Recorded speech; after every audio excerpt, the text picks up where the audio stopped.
And we are live. Yay! Oh yeah. Yeah, we, hey, what's There was going much on? rejoicing. Yeah. Oh man, tonight we have a really good night, man. This is a really good topic that came from our very own DJ, very brilliant mind. Have a lot of respect for this brother, man. Uh, since he's been with the Sci-Fi Nerds. But before we get into what we're gonna talk about tonight, I am one of the hosts. I'm Donald. I'm DJ. I'm Remy. Right. Kyle. And we are the Sci-Fi Nerds. And tonight, we have an amazing topic that, like I said, came from DJ, and we are going to talk about or discuss the perfect or our perfect sci-fi film or series. So this is going to be a really interesting topic. Those who are watching, feel free to let us, share some ideas with us. If you can come up with anything on the fly or anything like that, and let us know what you think of what we came up with as well. So I'm really curious and interested to see and hear everybody's cool ideas. I know everybody got some great ideas. So is there anybody who would like to go first and share their idea first? I'll go first. Yeah, we were looking at you. Yeah, it is a Were you? idea. Oh, yeah. It makes it good off of you. All right, Okay. well, DJ, step on up to the plate, brother. So the idea that just kind of kept coming back to my mind, like Remy was insinuating, is an adaptation of one of my favorite fantasy adventure trilogies.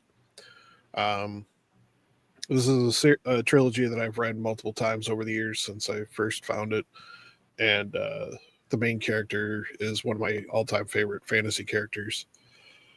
And so I thought it would be cool to take it out of the fantasy realm and translate it into a sci-fi epic. And so the trilogy is called the Icewind Dale trilogy. It's a series that was written by R.A. Salvatore and launched this whole awesome world and storyline. And I think there's like 20 plus books in the series, and I'm way behind on reading them. So the story focuses on a group of characters. The main character's name is Dred Stewart, and in the Forgotten Realms world, he's a dark elf.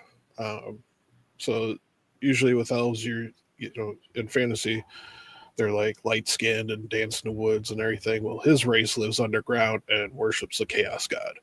Mm-hmm. So you have this dark elf, or drow as they're called. You have Brunner Battlehammer, who's a dwarf king. You have his adopted human daughter, Caddy Bree. He adopts a barbarian son named Wolfgar, and then they have a halfling friend named Regis. So, so they do adventures and fight monsters and things like that. So my idea would be that instead of it being based in a fantasy realm, with like spells and stuff, it'd be set in like a kind of like a Star Wars universe where there's multiple planets, people travel back and forth. So there's spaceships. So Dritz has two special scimitars that he uses in the original trilogy.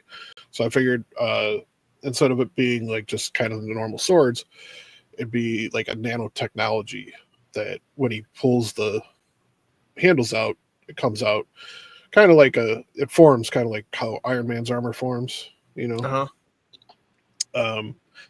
So the actor that I was thinking that would be, there's two actors that kind of came to my mind first for potentially playing Dritz. One of them being, and I'm going to butcher his name, and I apologize, Mahershala Ali Yeah, Mahershala. Mahershala, yep. hmm or John David Washington. Oh, cool. So both of these actors, I've enjoyed the movies and shows that I've seen them in. Granted, it hasn't been a whole lot, but like I said, I've enjoyed how they played their characters and everything. And the fact that they were looking at Ali for playing Blade put him at kind of the top of my list to play Dritz, because Dritz is a fighter. Yeah. He's agile, he bounces, jumps around and stuff. And he uses two swords to fight all the time. And what's cool about him is in the original trilogy, he has an astral huge Black Panther as his companion. So Dang. instead of it being an astral one, it would be like a mechanical one. Oh, that's cool. And so in the fantasy book, he would summon it by holding a statue and calling its name. My idea is in the space future, it would like kind of fold up into a ball, like a small orb that he can just kind of carry in his pocket. And then when he needs her help, he'd just pull it out, like, and whisper her name to it or whatever, and then kind of toss it, and it just transform into this hulking. I wish I had something like that. Somebody bullying me at the. That's cool, DJ. I like that. So for Bruner, the actor that came to mind, and the only one that came to mind for him to play this gruff dwarf, who's the king of a bunch of other dwarves, and on the search for his lost kingdom. His kingdom, he had to flee his kingdom as a child, and so it's been one of his life goals to reclaim it. The actor that I thought would be really good for it would be Henry Cavill. Ooh. Because he's got the build. They would have to do a little bit of camera work to kind of shrink him down a little bit, because he's a dwarf, so he should be a little bit shorter. But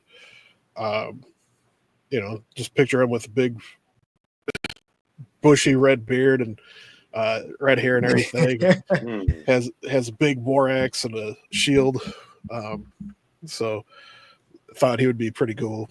And then the actor that came to mind for Wolfgar the Barbarian, he's supposed to be like this really huge hulking man. So I don't know how to pronounce his name, but he played the Mountain in Game of Thrones. And he's I known as Half-Thor. know you're talking about, DJ. So I figured he'd be really cool to play cool. that. Just towering over everybody and strong as heck. Oh, that's cool. I like that. And then for Caddy Bree, of course, Sydney Sweeney. Oh, Just give her dye her hair red, and you're good to go. there you go. And then I was doing a little bit of a lookup just to see, trying to think of like other actors who could play Regis. He's kind of a halfling, so think of like the hobbits in the Lord of the Rings. So very, very shorter than a dwarf. And when I was doing a little bit of research on it, an actor was recommended for, was like listed as a potential for him, and I thought that the actor was actually a pretty decent choice from what I've seen of him. And that's John Bradley. And he was also from Game of Thrones. Yeah, he was cool. Yeah.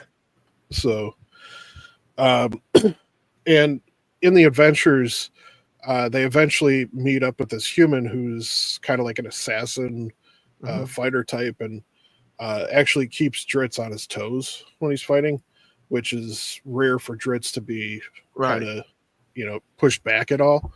So the actor that I was thinking that would be pretty good for that would be Stephen Amell.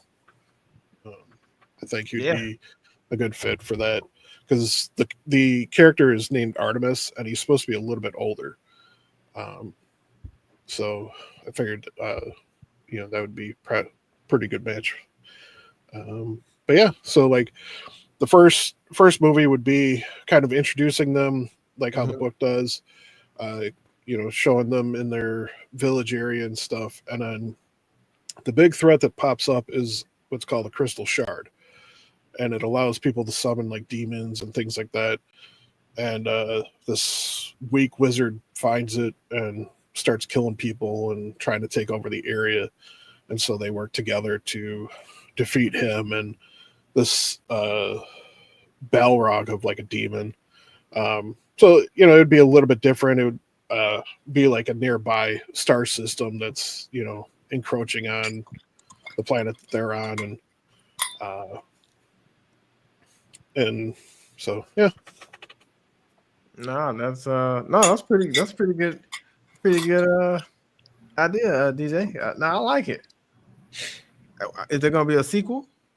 Yeah, so my idea would be that it would be a trilogy. So like the first one would be focused on kind of dealing with that shard. They have little adventures, and then the big bad is taking that out. And then I forget. It's been a while since I read them, but I think like the second or third book introduces Artemis.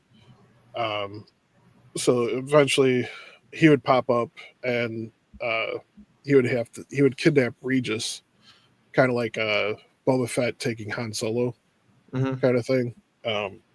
So taking him back to like a more of a marauder gangster kind of planet to pay his dues to a former kingpin that he used to work for, and then Cool.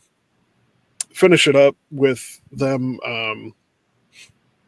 finding clues to the whereabouts of the planet that Bruner originally came from, and then them taking the trek to find the planet and reclaim it from the forces that took it over when his people were pushed out years ago.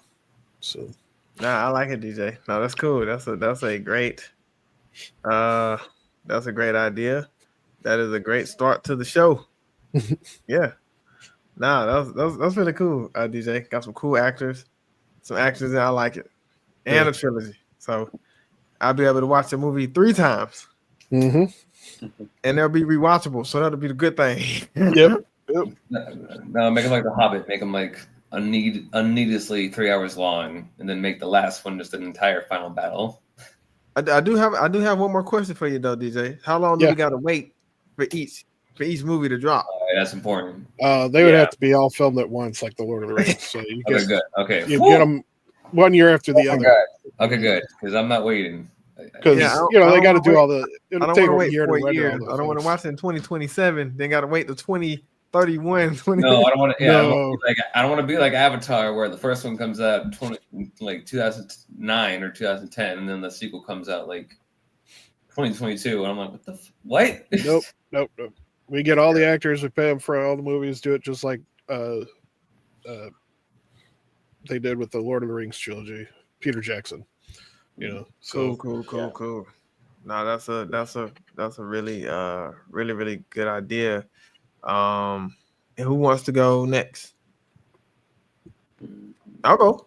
I guess I'll go. Yeah. I still have plenty of thoughts so coming in, I couldn't tell if I wanted to make this more like a movie or a series, but the title that I came up with is basically called Coexist.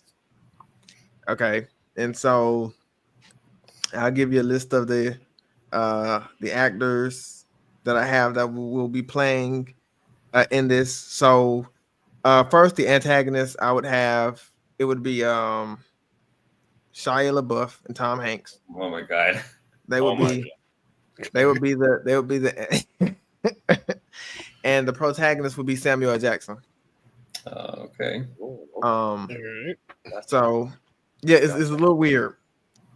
So basically what happens, first I got to give the cast. So obviously DJ, man, you have Mahershala Ali. He's a part of the cast. So I have like this operations team.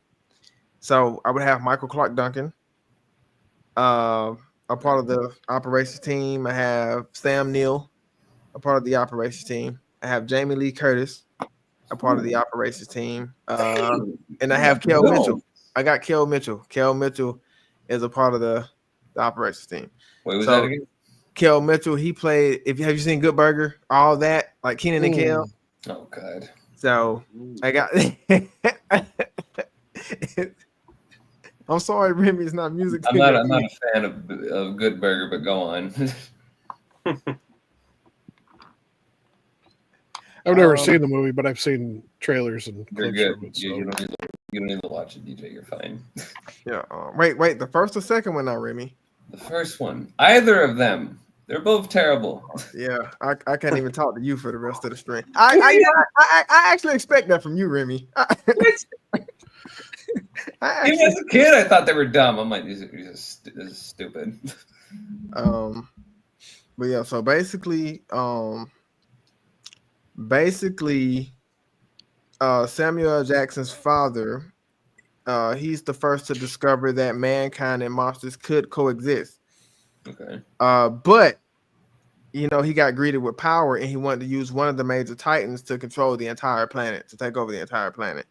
And on the other hand, Tom Hanks' mom, on the other hand, she also believes that the titans could coexist, but she ended up creating a simulation portal to trap the titans in it, so mankind and humans could not cross each other's paths because of people like Samuel L. Jackson's father, who wanted power to take over the planet.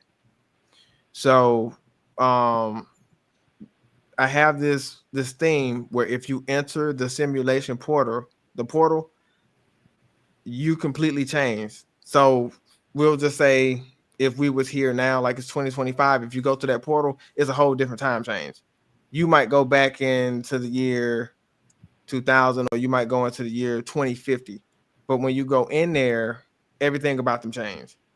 What they do, so in the real world, there would be an operations team, but when they go through this simulation portal, they're completely somebody else. They're not even, they still know each other, but they have different jobs.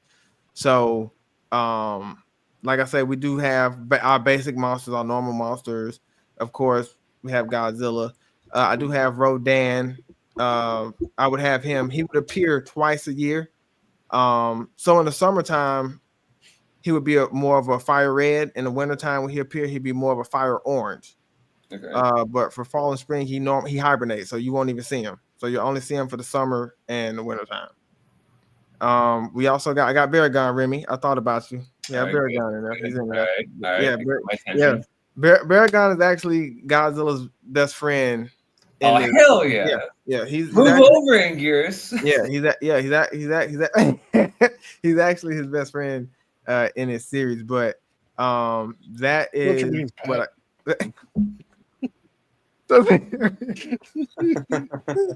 and so what happens is there's this big fight with Samuel L. Jackson's father trying to get into the portal and bring the monsters back over, and Tom Hanks's mother, on the other hand, they're trying to keep the monsters in the portal. And if you end up dying inside the portal, you're stuck in the portal for the rest of your life. There's no escaping. Oh. So that's what I came up with. All right. No, I like that. It's pretty interesting. That's so cool. Yeah. When you talk about the simulation, it actually reminds me a lot of like Pacific Rim in a way, with like the drift and like reach between our world and the world that the kaiju keep coming up from. So like it kind of reminded me of that. Oh, okay. Yeah, I didn't think of that. Yeah, that or Stargate, one of the two. I gotta keep that in mind, Remy. I didn't think about that. Yeah. So like I'm thinking, who would you like make as like the big, like where would this like story kind of like end, like lead up to? Like would it lead up to like a big battle, like big finale? So the big battle, it takes place in Jerusalem. Oh, okay, interesting. Ooh. Yeah, big battle takes place in Jerusalem. Of course, King Ghidorah will be there. So for the big battle, Okay. So yeah, he'll be there. Baragon will be there too, because it's gonna take. They're best friends, Remy. I'm telling you, man. He's got his back. Good. So it would kind of be like a Destroy All Monsters scenario, where a bunch of kaiju team up to take on King Ghidorah. Mm-hmm. Yeah, Godzilla's gonna pick up Baragon and just use him like a nunchuck. I wouldn't be mad about that. I would be like, hey, he's being useful. Fine. Yeah. He's a bloody pulp afterwards. But Bear Grylls on the ground. He's just like, I'm glad. I'm just here to help. And Godzilla's like, good job. No, get away from me, kid. Now get out of here. Now get out of here, scram. Yeah, Bear Grylls, he's useful. He's useful in the story. That's good. That's great. Good to hear. Good to hear that Bear got the spotlight and Gears got the shaft. He got some shine, Remy. Good. As he should. Yep.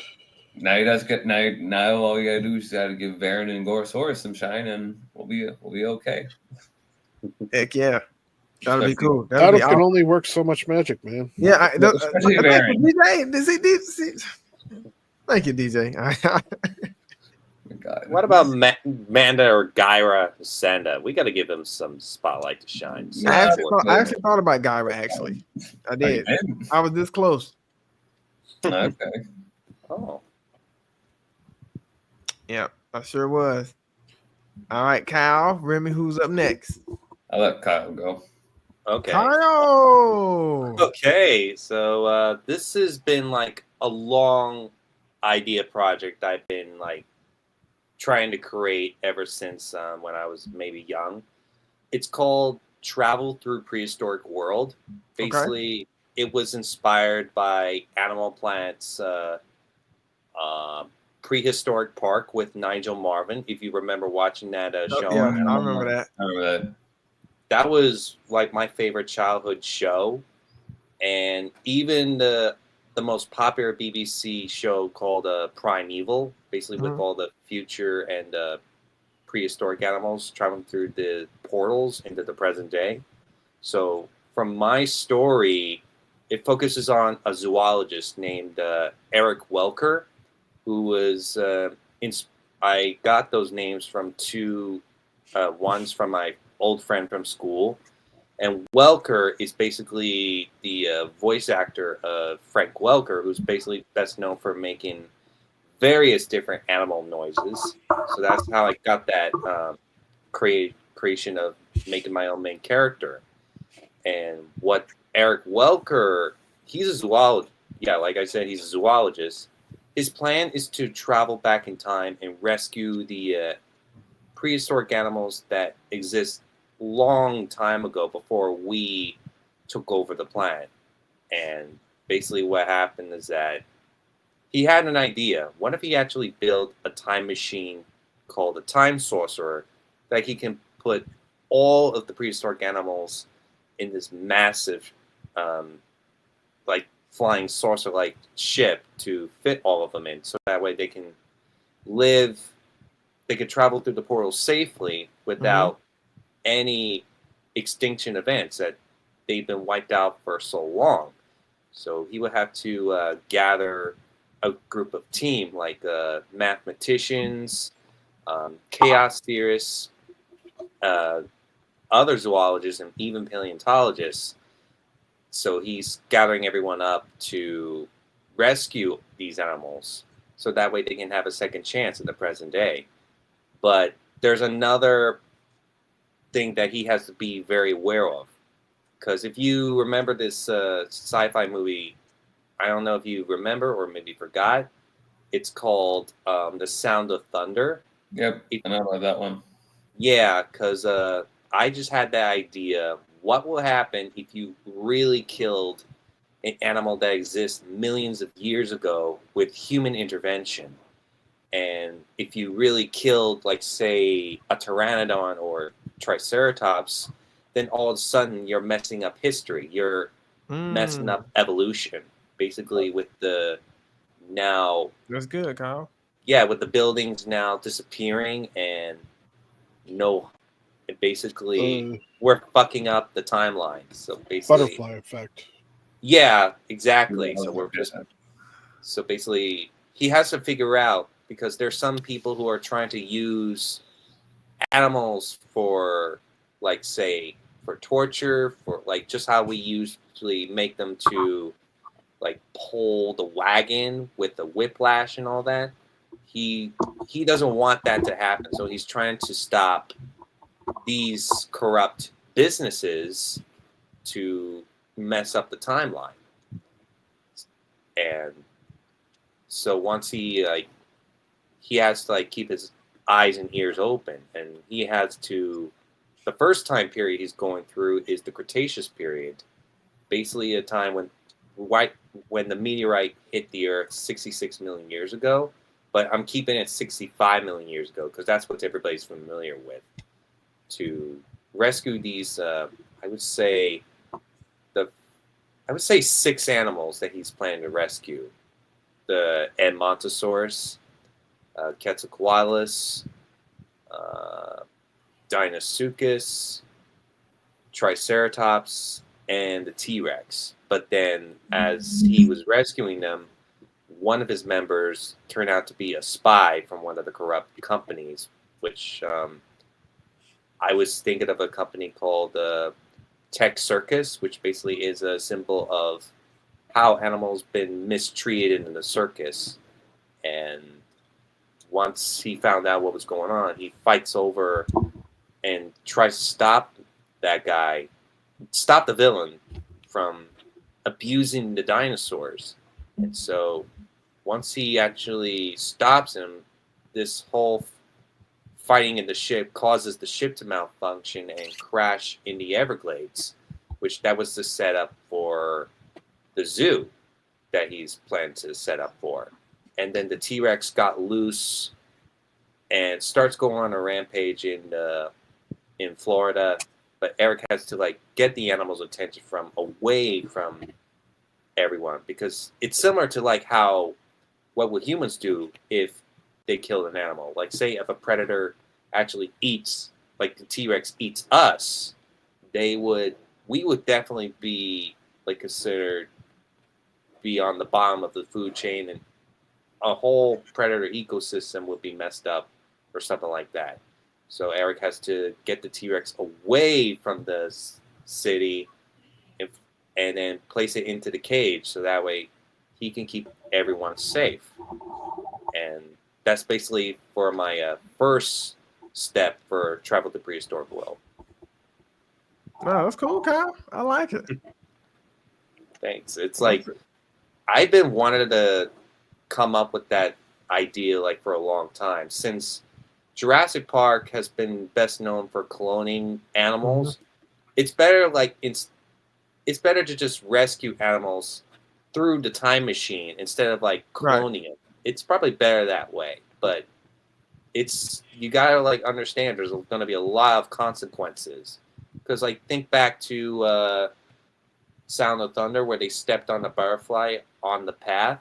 That's really messed up evolution, and the animals were weird and funny looking if you think that way.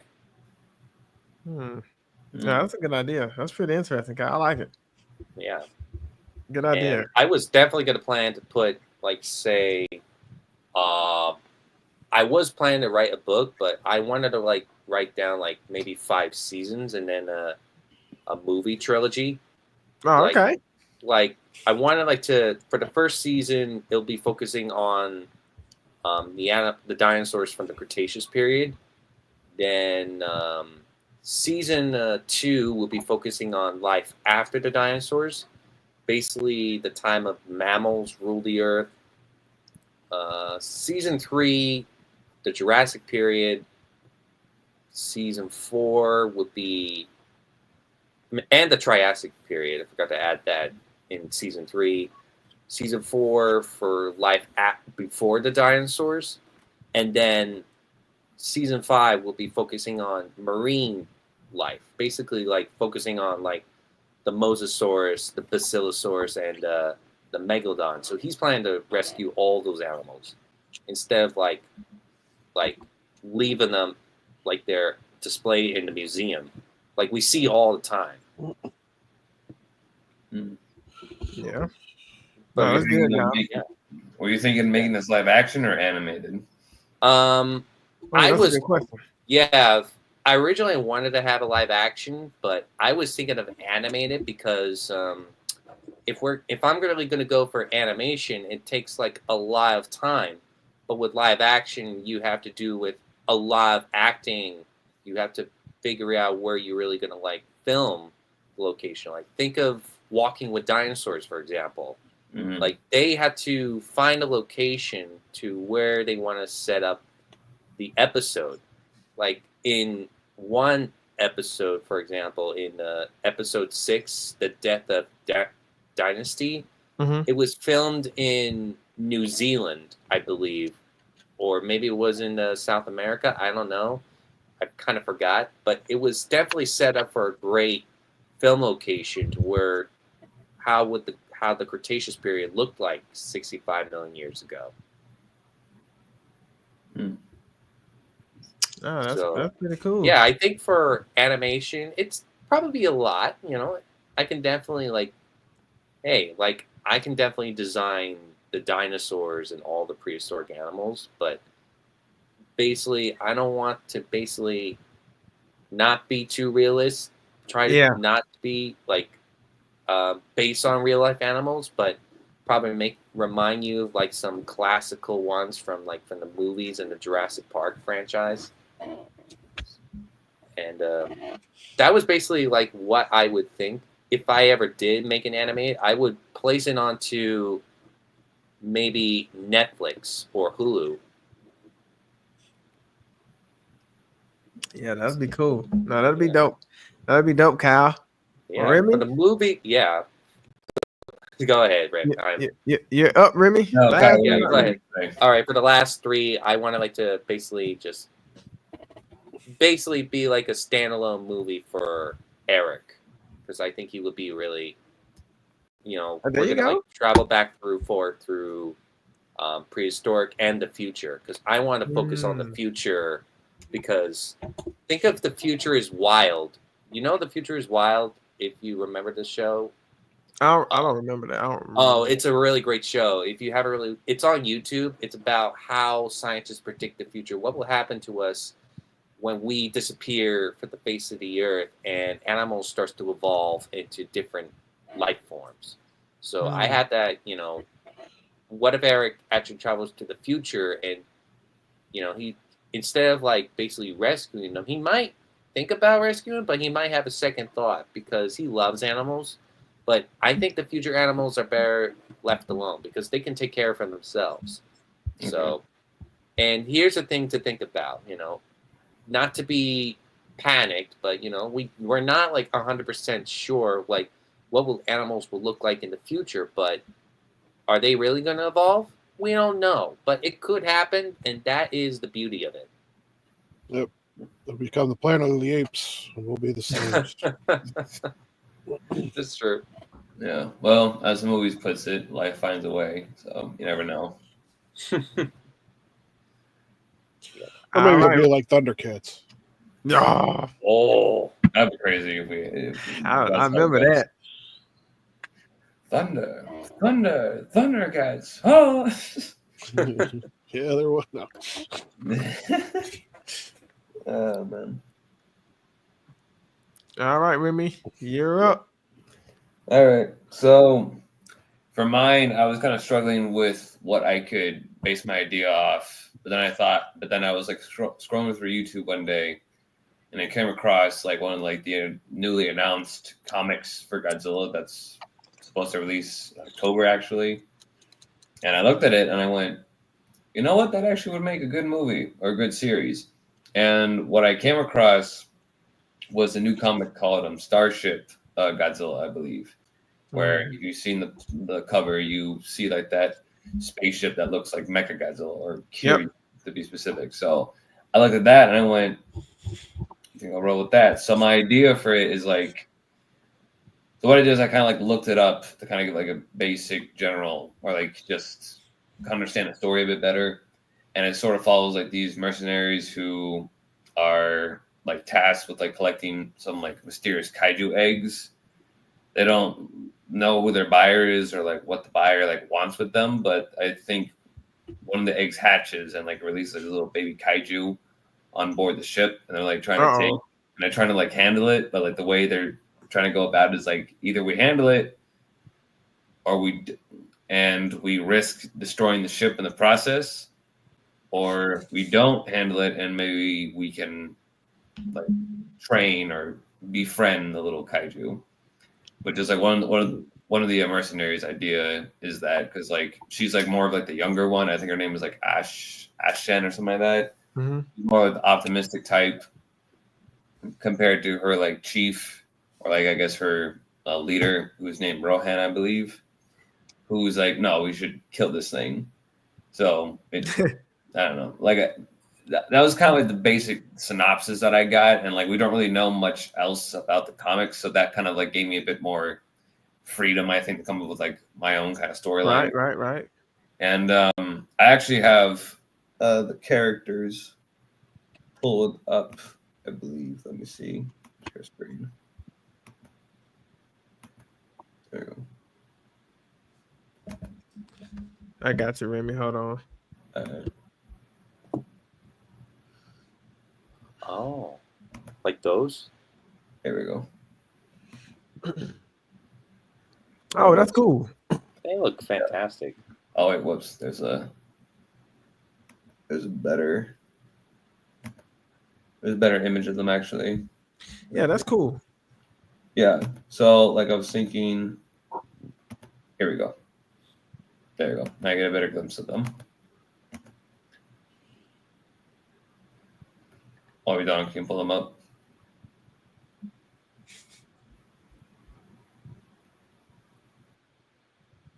Come on.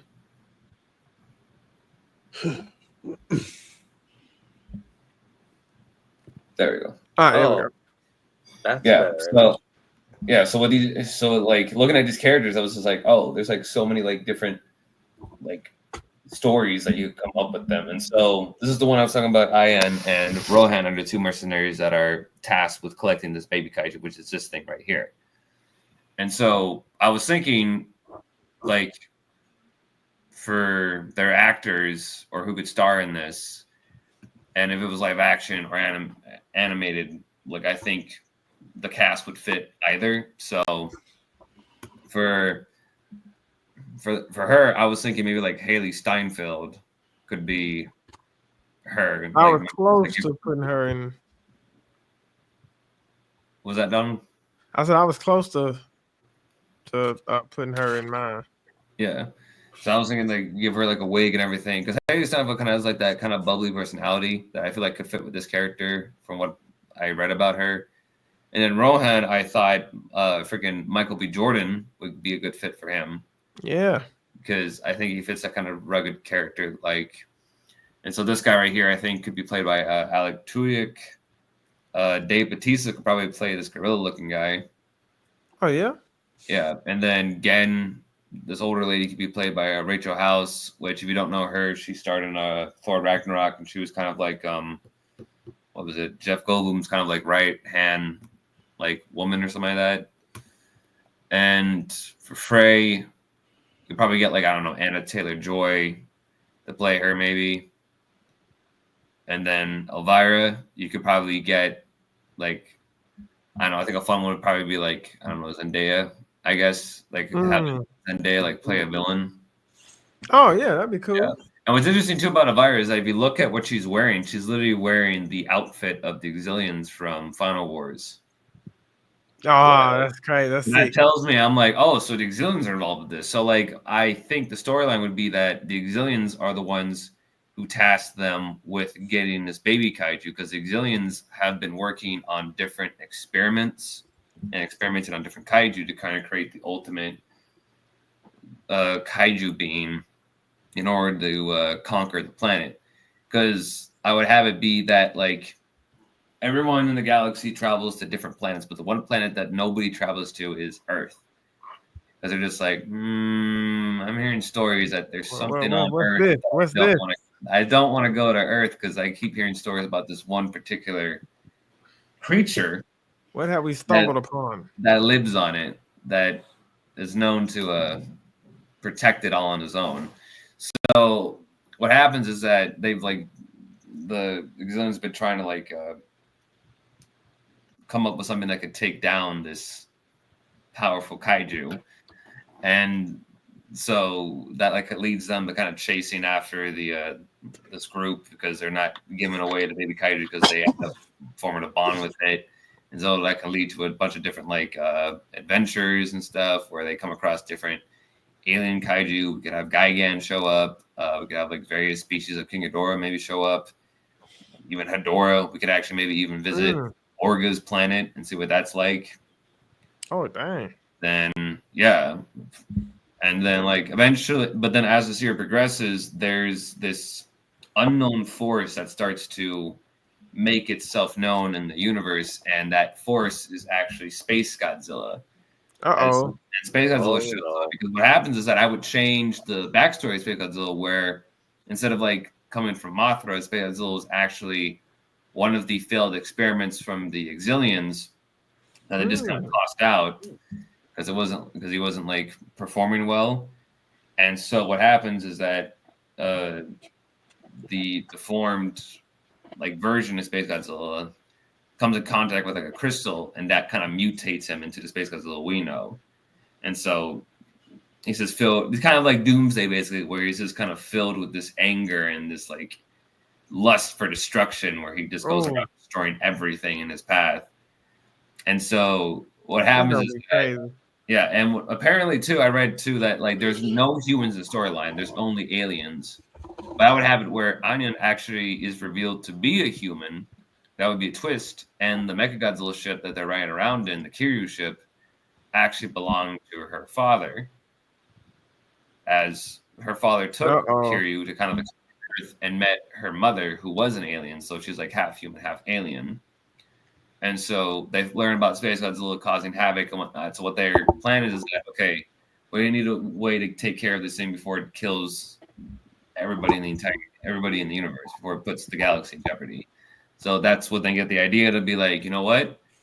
We're going to take a risk and we're going to go to the one planet that no one wants to go to. We're going to go to Earth and we're going to see if this supposed creature can take out Space Godzilla. So they go to Earth, and then it's revealed to be obviously Godzilla is the creature that nobody wants to go to planet Earth towards, because every single time an alien shows up, Godzilla like massacres them because he's always just like, get off the planet. You're not welcome. Yeah. So they lure Space Godzilla there, and then that's when you can have like a big finale between Godzilla and Space Godzilla. Where like Godzilla is like kind of seen as like the alpha on the planet, where he's the one that kind of like is solely the protector of the planet Earth. Right. And so when Godzilla shows up, Godzilla's like, who the hell is this guy? And so you kind of have them like go at it with each other. And I would have it where you don't really see a lot of Godzilla, but like you kind of feel his presence. So that way, when we actually get to the finale with Godzilla, that's when the audience is like, oh, we're here now. Godzilla actually showed up and he's actually going to kick ass. Like, awesome. Yeah, let's go. So like it would build him up as like this. It would help build Godzilla up as this sort of like legend in like not just around Earth, but in the whole galaxy. Like the whole galaxy knows about Godzilla, and they're like, "Oh, that's crazy. That's a good idea, right?"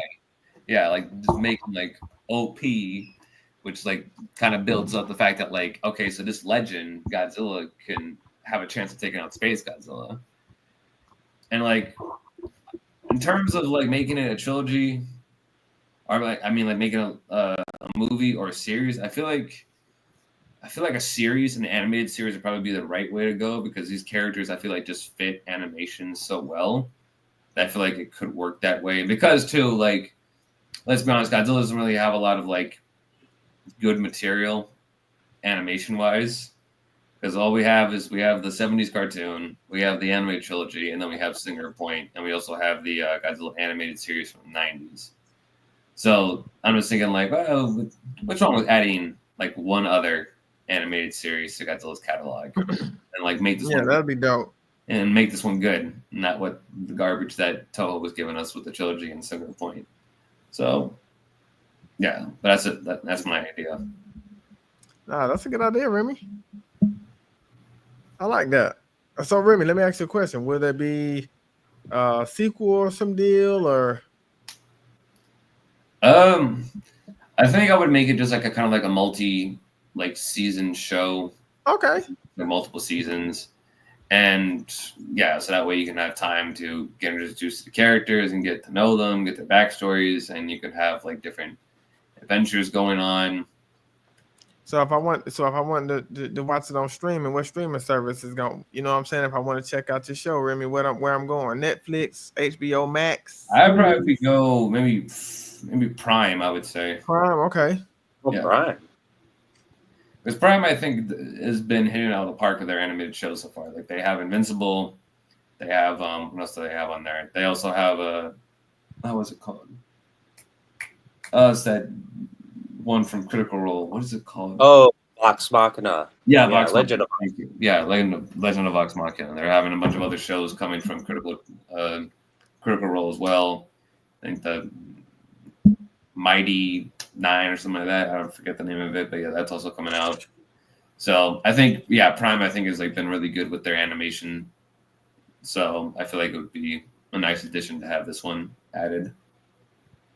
No, that's I mean, it's very truthful because I think Amazon Prime has been like getting a lot of good animated series that Netflix is okay, but I think they are lacking amount of animations. I think.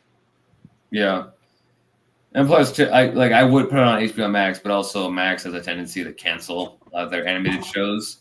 So I'm like, no, we're not doing that. Yeah, I'd rather put it on Prime Video. Well, for the most part, it seems like every last one of us has some really, really good ideas. Again, this topic is not possible without the one and only DJ coming up with the brilliant idea, the brilliant mind that he is. But no, this definitely was a lot of fun. Kyle, your idea was amazing. Remy, your idea was amazing. DJ, your idea was amazing. So, man, Serge, freaking Nick, y'all missed it. I wanted to hear I want to hear what Serge. I want to hear what Serge came up with. Damn it! Yeah, that would have been cool. But with that being said, before we end the stream, I got to hand it over to my brother DJ. So DJ can let you guys know what he has coming up on his wonderful, amazing, awesome. Appreciate it. Appreciate it, Donald. You're welcome. So tomorrow night, Remy and I are going to be reviewing the first 7 episodes of Get a Robo Armageddon. I was almost going to say 6, and I was like, wait a minute. No, we did 7. Believe me, yeah. I know. I had to keep track. I was like, okay, 7. Okay, let's get through this today. Let's get through this in the week. Yeah. So Get a Robo Armageddon is kind of a one-off series that kind of pulls from a lot of the other series, but makes its own story. And it's just a bunch of mech versus kaiju goodness, and so we're going to be talking about that tomorrow, and as part of our new rotating cycle of reviews. So last week we reviewed the Dot Hack movie, and then this week we'll be doing the Get a Robo Armageddon. So Friday night, 7 p.m. Central. All right. With that being said, we're gonna get ready to wrap up. Donald, DJ, Kyle, and we are the Sci-Fi Nerds. Later. Adios.